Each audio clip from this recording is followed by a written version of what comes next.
indoda ephuzayo ayimfuni umfazi ophuzayo. Mangabe indoda yakho iphuza nawe, yazi ukuthi ayikakamtholi umaqondana. Ziyakhala manje. Maningi amadoda singile. Kodwa wona wazi ukuthi asingile ngoba aserious nabafazi abakuma serious relationship namanye amadoda. Zikhala muko manje. Yabona intombi yakhe ihamba ibiza bonke abafana ngabangani.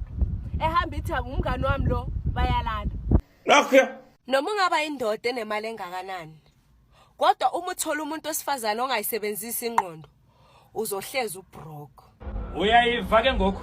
Bese kuba yilabafazi abagibela amadoda emakhanda. Kodwa bakhothamela abafundisi emasontweni. enye into engiphetula umoya leyo. Intombi yakho mayingakulaleli, ungayilahli. What do you mean by that? Thenye imoto, uzowubona umnyango angene ngawo ku relationship. What? Noma ngabe usumlobolile.